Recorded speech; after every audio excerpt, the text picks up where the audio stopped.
Hello, From fans. From officially returns today, September 22nd, and the internet is buzzing because this is the day we've been waiting for over a year, and we finally get to see what happens to our favorite characters on our favorite show. Now, I've been covering the show all week, doing lives, reviewing past interviews, and going over some of my original theories to see if there's any more clues that we could uncover before the premiere. Now, I hope you guys are ready because this episode is a wild one. You said this place couldn't break you. That's what you said. Let's see. You're so strong. You're so strong. Just no. I know.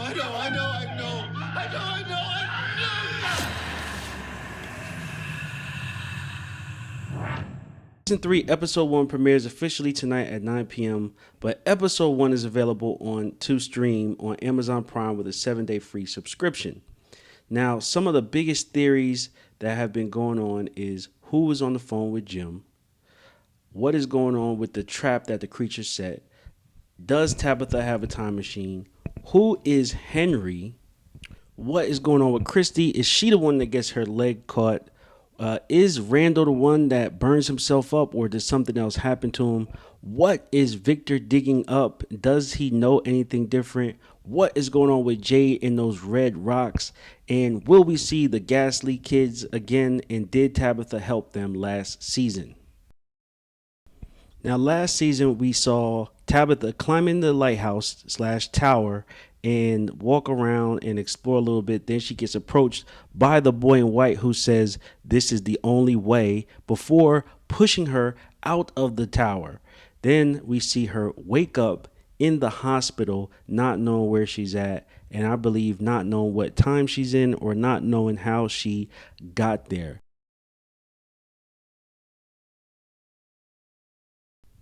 Now, season 3 starts with right where season 2 picked up at, which I knew they would. Tabitha looking out the window, trying to make sense of what's going on. She's lost, she's confused, and she doesn't know what's going on. But she does know that if she doesn't get out of here, the police are going to be asking questions to a bunch of answers that she does not have. So she gets her stuff together, figures out a plan, and then decides to leave the hospital. Now, on the way out of the hospital, I think this is a key scene here where she's fully dressed and she's going towards the elevator, and the elevator is coming down and it stops at the 12th floor. Now, I believe that there is something going on with the 12th floor. And if you want to know more about the symbolism behind 12 on the show, you can check out my video, The Mystery of the Clocks, that goes into the 12 hours, 12 marks, 12 characters, 12 buildings, 12 talismans, and 12 characters. And also the scene in season 1 when Jim was writing on the house wall trying to figure out what this all was. Tabitha asked him what the answer was and he said 12. So to me, 12 has a bigger mystery on the show. Tabitha makes it out the hospital just in time as the police show up. And if you look at the police vehicle, it says Camden Police, which lets us know that she's in Camden, Maine. Now, I know there was a big plot point and also a theory by me that she went back in time to 1978, but it looks like she is in the present time. The next shot we see is Tabitha walking down the street and singing do-wah-diddy-diddy-dum-diddy-do. And behind her, we see Audrey's Little Shop of Flowers. And I saw a theory on Facebook where somebody was saying that this indicates that there was aliens in a homage to Little Shop of Horrors. But no, that's not what that is. Audrey's Little Shop of Plants is a gift shop in Dartmouth, Nova Scotia. So that just means that's where they're filming at. And we knew this because various people have visited the actual set in town of From. In the next scene, we see Tabitha look across the street, and out of nowhere, she thinks she sees something. And what does she see? The boy in white. Now, this was a big turning point for me in this episode, and she actually runs across the street to try to find him, but when she gets to him, she finds out it is not him. Now, my question is this the same boy in white? So I put a picture up side by side of the boy in white we see in season three and the boy in white we see in season one. Now, they do look similar. The one in season one just looks a little bit more disheveled, but the face kind of looks the same. So it looks like it is the same boy in white. After that scene, we get the intro with a couple of new shots, including this one of the man in white, who we don't know who this is. Then we get a shot of the diner. We get an inside shot of the jukebox and the table and the pancakes. We get a shot of American flag. We get a new angle of the colony house and the crops. We get some transition shots of the forest, outside of Tien's house at night, inside of Ellis's room. We get a painting by Ellis, and then we get the picture of Boyd in the well. Then we get a shot of this unknown person here, and then we get a nice night shot of the motel sign that it used to have a top outside of the pool. After the credits, we see Boyd recovering from his wounds when he was shot in season two. And then we get the appearance of one of our favorites, Father Khatri, who everyone was speculating if he would make a return. And here he is talking to Boyd. Boyd hears some commotion outside, and then he goes to see what's up. Outside the police office / post office, we see the sign. There's been 5 days without incident. So this means it's been 5 days since the incident with him where he was shot. We see Tien Chen pulling Ethan by the arm around from the side of her house. And then we see Jim, not too far behind, grabs Ethan, asks him what he's doing. Ethan says he was looking for mom. So Jim, reprising his role as father of the year, decides to tell him that, you know what, you don't have to do that. Julie sees Ethan talking to Jim, and you can obviously tell the relationship between Julie and Ethan and Jim is strained. And so Jim has enough of it and says, hey, my kids need their mom. And so he decides to go into the forest and look for her. At this point, Boyd understands that he can't stop him, even though he's trying, and decides to help him. So he starts to tell him the truth about what happened with him in the forest and all the things that he saw and all the places he went. He tells him that, hey, look, if you're going to go, you look for the lighthouse, look for the spiders, and look for the original spot where he got the talisman from. Now, Kenny, being the stand-up guy he is, decides to go with Jim, which I would not go anywhere with Jim because if you guys know, I think Jim is a bad guy. The next scene, we see Fatima in the bathroom, obviously going through morning sickness symptoms, and she's just not doing well. This woman is banging on the door, and this is foreshadowing to a later because this is the first time I've seen this lady in the colony house. But anyway, she's literally peed off that she didn't get a chance to pee and upset at Fatima. Ellis comes over and basically says, hey, is there a problem? Everybody kind of backs off and leaves her alone.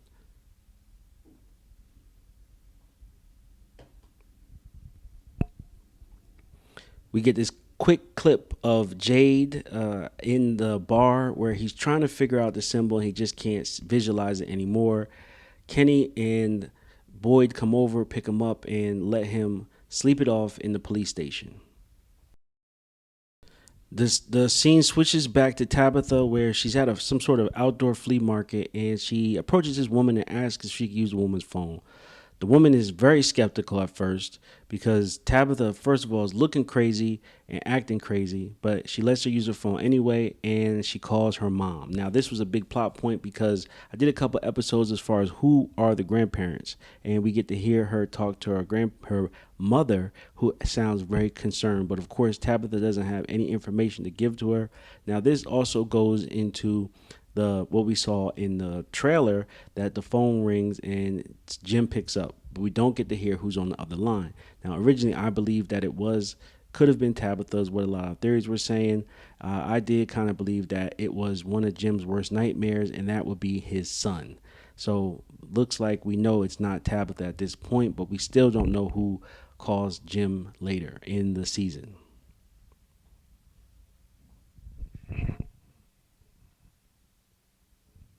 Tabitha, feeling kind of lost and not knowing what to do next after she talks to her mom, she looks around the town and starts walking, and then she sees the church. Here she decides to go into the church and see if she can get some guidance from the almighty powers above.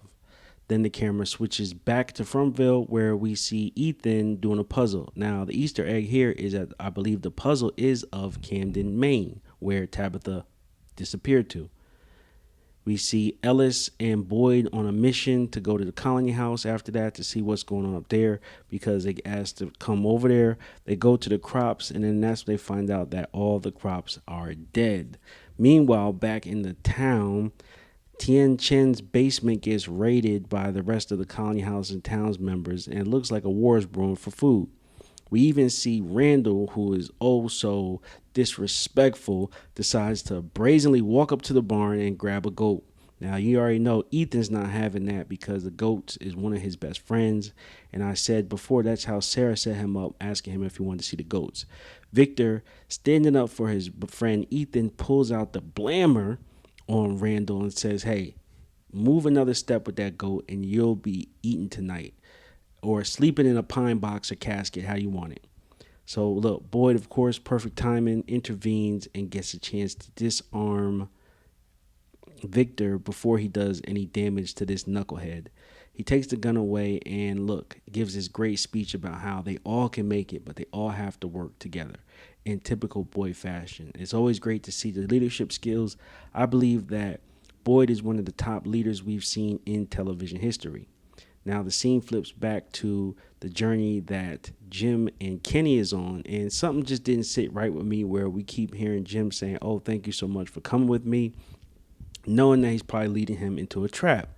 Now they come across the forest, and this is when they start seeing those crazy totems that is totally scaring them. And Kenny says, hey, let's go back. But Jim, being Jim, wants to push on. Now here we get a better look at the Lost Village, and they actually decide to go into the village, and we find out that there's nothing in the village. Now the village is empty. Now the huts, for some reason, to me, they look a little weird. They don't look like full-size huts. They look very small. They look like they're not fit for a regular-sized human. And if you look at the front door, it looks like you almost have to bow your head to get into that type of building. Kenny's freaked out. He's like, let's leave. But Jim makes the point that it's getting dark. So they end up staying. Meanwhile, back in the town, we see Tabitha, who actually sits with the preacher. And I thought this was interesting because the preacher really took a liking to her and sort of asked her if she had kids and identified the lunchbox. And so when she starts pulling things out the lunchbox, she sees that Victor's name is in it and also his address. So I saw this on Facebook where some people were trying to put together the similarities between the pastor and Martin, and I don't see a similarity. Their facial structure is different, their beard length is different, and they're just two different people. Now, I do believe Martin is going to make a comeback, but it is not the pastor.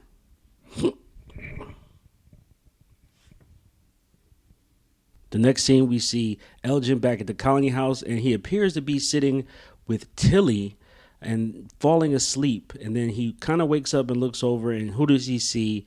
He sees the kimono woman. Now, he sees her out the corner of his eye, but when he turns to look at her, she's gone, right? Like, just vanishes mysteriously. So he's kind of like at ease. He's breathing, and then all of a sudden, out of nowhere, she pops up and grabs him by the face. Now, that's crazy because he was sleeping. And then the other crazy part was that Tilly wasn't even next to him anymore. So to me, Tilly is giving all type of vibes that she is a real person, but she might be the cause of this kimono woman vision. In the next scene, Tabitha follows the address and finds her way to Victor's house. As she's walking down the street, she comes to the house, which is numbered 1597, and she looks and checks to make sure it's the right address. Now, I wanted to point out that someone on Facebook identified this number being a Fibonacci number. So that just pretty much means that it's a circle, right? So the numbers will go in a full circle, and I believe this is foreshadowing that Tabitha will make her way back to Fromville by going to this point. A guy pulls up in the car, tells her he's not interested, but sees the lunchbox, and they ultimately start to have a conversation. Now, this is the same person that we saw in the trailer, and from the IMDb list, this person's name is Henry.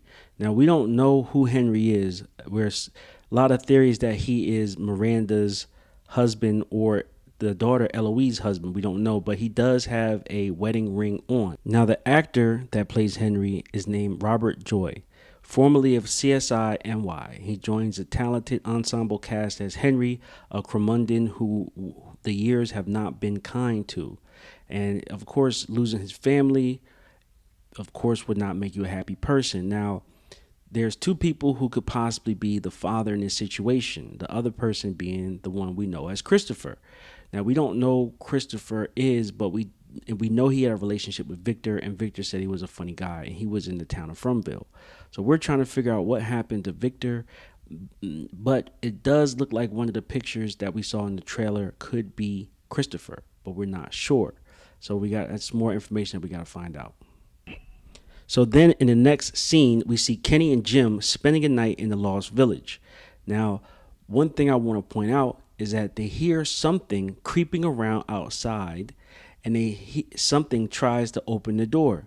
Now, it was very subtle, and it goes away, and they kind of brush it off, but to me, I feel like it's bigger than what it was.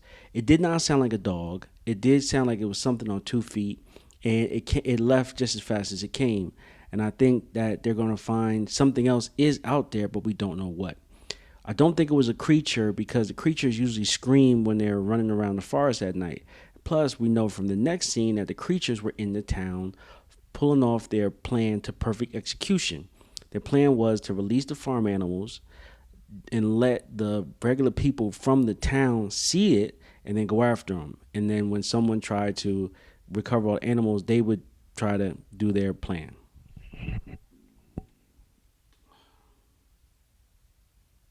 And that's exactly what happens.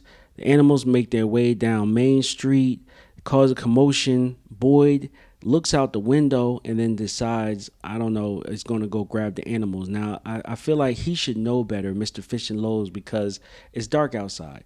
And then this causes Tien and Victor to also come outside, leaving Ethan and Julie in the house. So then they're all outside trying to get these animals. And then, of course, Randall wakes up from his bus, and he has a viewpoint of the other creatures and also the farm animals coming down Main Street. Now, this is the total chaos, right? And so, of course, Randall starts beeping the horn, and he starts drawing more attention to what's going on, because, of course, the other creatures are now coming from the other direction, kind of hurting the people, if you will. It is kind of like an oxymoron. Instead of hurting the animals, they're hurting the people in that direction. Ethan looks out the window when the horn starts beeping, and who does he see? His favorite best friend, the goat. So Ethan decides to open the door, and who's waiting for him outside the door? Of course, the one we know, number one hitter, the old lady creature. The old lady creature stops the door from closing and rushes in the house. And then while Ethan and Julie run out the back, and then here is what we saw in the trailer, where Julie comes out of nowhere. Well, Sarah comes out of nowhere and pushes them into the bushes. Meanwhile, the creature, old lady, is still on their tails.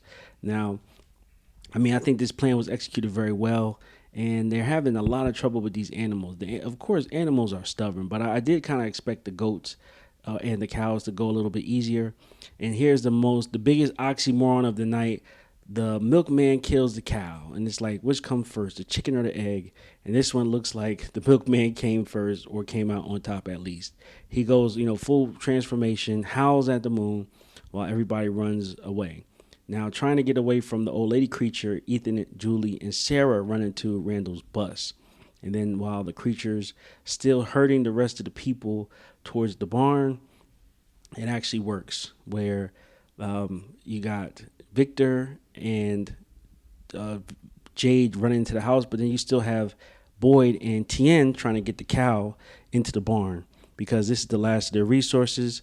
And so they get it to the barn. And then I wanted to point out a really good point here, because Boyd brought a talisman. How smart is that guy? And he puts a talisman on the door. So they should have been safe, right?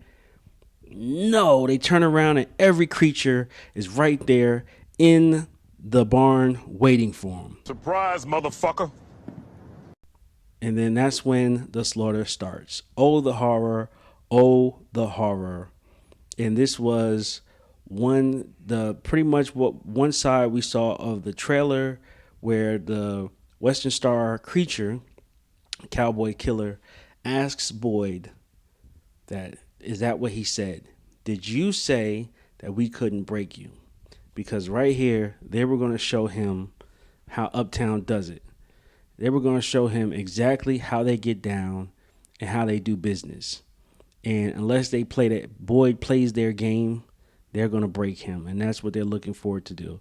Now, Boyd, of course, being the honorable man he was, take me instead. And they go, no. You have to sit here and watch. And they pretty much ended the pancake spree of one of our favorite characters. So it's really a moment in silence for Tien Chen. So I kind of figured this was happening based on the trailer because Boyd was lifting that body, and I knew there was probably only a couple people that Boyd could lift up like that, and I believe that Tien Chen was one of them. And he basically had to sit there and watch while they picked her apart, and they didn't have to do that, but they did anyway. And so I'm actually surprised because, man, that would have broke a lesser person, especially I'm sure they took their time, and I'm sure he was watching them all night. Man, oh man. So that was episode 1 of season 3. Man, it was a tense episode, and we got our kill. Unfortunately, it was Kenny's mom. Now, at this point, Kenny is in the hut, so he does not know that his mom has been tortured to death. So I guess in episode 2, we'll figure out when he comes back and he'll find out. And I wonder how he's going to take it.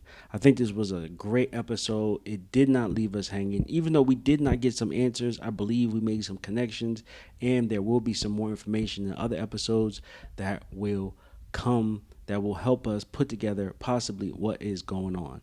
Like I said, if you guys like this video, please make sure you like and subscribe so you can be notified when all my other From content is coming out. I'm the Movie Guru, and I'll catch you next week on the next review.